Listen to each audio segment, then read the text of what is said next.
Yo, this is Bench Gamer here. So the third and final round of the Player's Voice category for the Games Awards has started, and basically we are now voting for just one game in the final nominees category for who will be the winner of the Player's Voice Award. And if you don't know, the Player's Voice Award is the only one among the Games Awards categories that is entirely decided by the player base. So it is basically whichever game has the largest and most active player base that is willing to vote for it in the player's voice category. So to do that, you would have to first like the game, you would have to also be aware that the game's awards exist, and then you would also have to click on a link or type or some kind of search engine to search for it and then vote for it. Basically, the people who are the most fanatic about their games are the ones who will be causing whichever game here to win. Now, the nominees are Black Myth Wukong, Genshin Impact, Elden Ring Shadow of the Erdtree, Wuthering Waves, and Zenless Zone Zero, which has some people upset because it is just a tiny bit different from the previous nominees from previous years. As you can see, 4 of the games are made in China. Genshin Impact, Black Myth Wukong, Wuthering Waves, and Zenless Zone Zero, these are all Chinese games, and Elden Ring Shadow of the Erdtree is made in Japan. So all of these games are Asian games, none of them are made in the West. And 3 of them, besides being Chinese games, are also gacha games, which is a very predatory, well, at least to them, I'm not denying it, but it is basically a predatory gambling system. And these are now dominating the player's voice category. Some people are not very happy about that, as you can see over here in the sidebar, DLC and 3 mobile games. Who the hell is voting, man? I wouldn't even say that mobile games is a bad thing. It's like they don't even mention the gacha aspect, but if you search for player's voice in the Twitter, in Reddit, people are upset about the gacha aspect. Ned Flanders. I actually like the 3 gacha games. So this guy is a gacha enjoyer that made it, but all 3 are relatively the same game, and 2 of them are from the same company. I like Wukong to win this, but it likely will be Wuwa or ZZZ. So I don't have anything against this guy, but I heavily disagree. I think that this category is actually already listed by order of how many votes they are getting. I don't think it's a coincidence that Zenless Zone Zero is at the very bottom here and Black Myth Wukong is at the very top. Obviously, Black Myth Wukong, even though all these games are not gacha games, but Chinese games, Black Myth Wukong has like the China buff because it is the one that is most favored by Chinese players rather than Genshin, Wuthering Waves, and Zenless Zone Zero. I don't even think Wuthering Waves and Zenless Zone Zero are that popular in China, to be honest. If you've been following the PvP for the gacha revenue charts, Wuthering Waves and Zenless Zone Zero are kind of carried by the overseas, the non-Chinese player base at this point. Zenless Zone Zero is like, and Wuthering Waves are both like below $5 million now.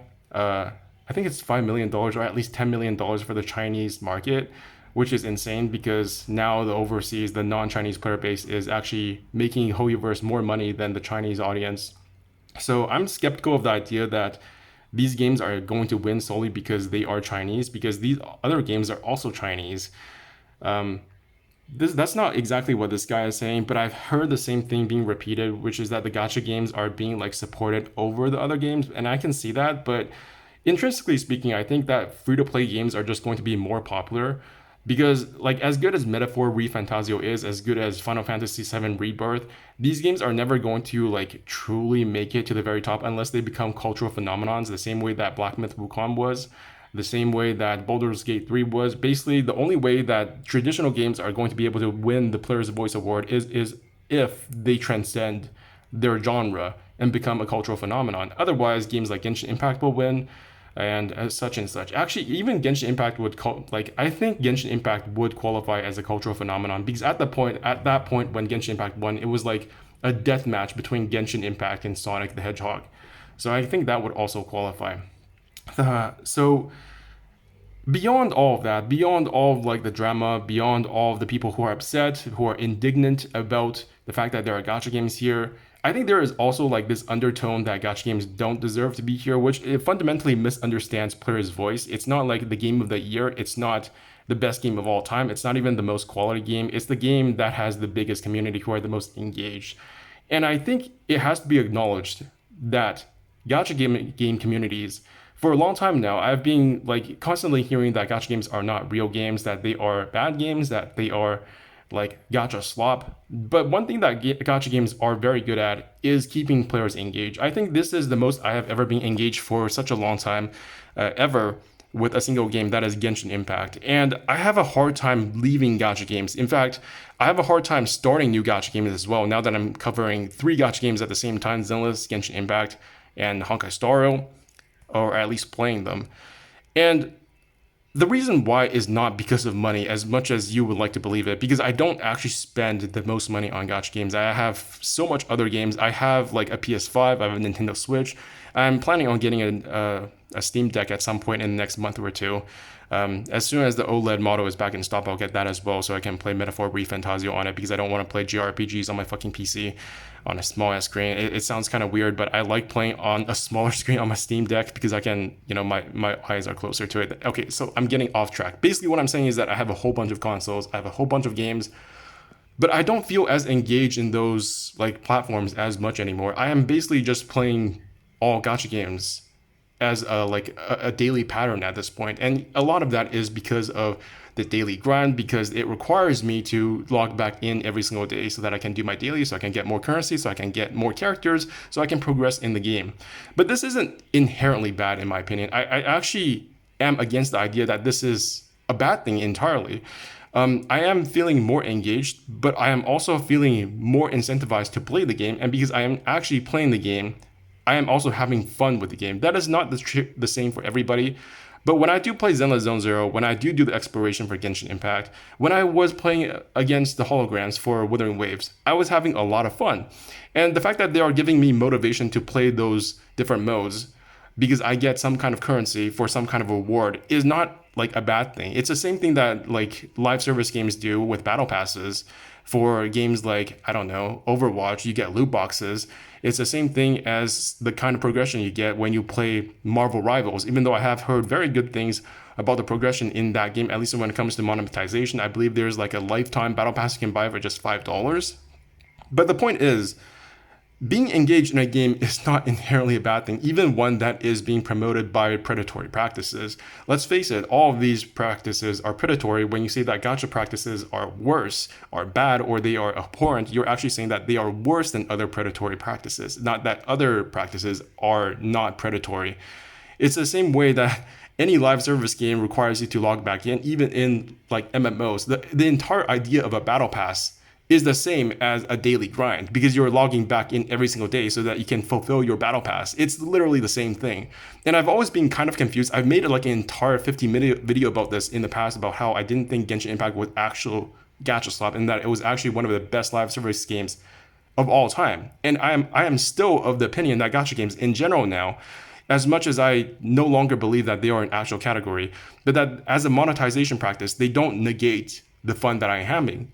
I would even say that when I was playing against the holograms and Wuthering Waves, I was having as much, if not more fun than Black Myth Wukong. I don't even think that Black Myth Wukong is the best game out of the 5 games in this category. For me, that would be Zenless Zone Zero. So I just feel like there is a bit of unfairness to the idea that just because they are gacha games, you can't have fun with them. That is absolutely not true. My favorite game this year is Zenless Zone Zero. My second favorite game is Genshin Impact. And I would say, as far as like as much fun as I had with the combat goes, Wuthering Waves was the best game this year. I had more fun with Wuthering Waves combat against the holograms than Black Myth Wukong. I have Elden Ring Shadow of the Erdtree, and I barely played it. And to be frank, a lot of that has to do with that Elden Ring doesn't have like anime waifus. It doesn't have some kind of monetization practice that incentivizes me to play the game. Is that fair? No. Is that predatory? Yes. Does that make Elden Ring a better game than these other games though? I actually don't think so. I don't come from a gacha game background. And I have come to this conclusion through just playing gacha games for a very long time over the past 4 years, that it's not the same thing as having fun. Just because it is predatory does not mean I don't have fun with these games. And I think at this point in 2024, people need to realize that it's not the same as being predatory is not like exclusive with having fun. It just doesn't work that way. And a lot of people who are indignant about these gacha games, these live service games, owning the live service space essentially, because that's what the Player's Voice Award has become, where the free-to-play games get an advantage over the other games for having a larger player base, because a lot of Chinese players like these games, as well as a lot of people who don't want to spend money on these games are able to play them without having to spend an initial sum for them. They do get a buff for that. But that's not a bad thing. it just means that they have something that other games don't, even if that means that a large player base is something that other players inherently won't have because they're either too poor to play them or they're unwilling to spend that amount of initial sum on a game that they may or may not enjoy. A lot of people don't have that money or value games in the same way like that. And I think it's weird that we don't consider those to be players. There are some people who say that, well, gacha games should be in another category because they're gacha games. And there are people who say that, Chinese players shouldn't get to vote because they're Chinese. It doesn't make any fucking sense. Like, are those people not players? Like, I'm just confused at this point. I think a large part of it is that people treat the Player's Voice Award as something that is not. Like, this literally is an award for the game that has the largest and most engaged community. Like, what are we talking about here? It's not the Game of the Year award. It is the Player's Voice Award. And it just happens that Player's Voice, it tends to be the game that has the largest community. And I don't know why people just don't get that. It is not something that is pretending to be something it's not.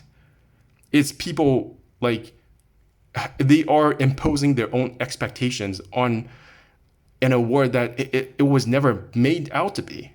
So I'm a bit confused at this point about what people want for this award. They want it to be something that reflects what they want in games rather than what the award is trying to be.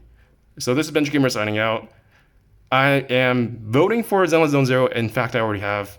And I am perfectly fine with having 3 gacha games in the final round of the Player's Voice Award. It's not to say that Elden Ring Shadow Trio of the Air Tree was bad or Black Myth Wukong is bad. I played through around half of Black Myth Wukong. I played a little bit of Shadow of the Earth Tree, but it just didn't grab me. Already played a lot of the original Elden Ring. And at this point, I'm just done with that genre as a whole. I don't feel any need to go out of my comfort zone to play the games that I don't want to play. And it is basically what it is. This is Benji Gamer signing out. I'll see you guys later. Bye.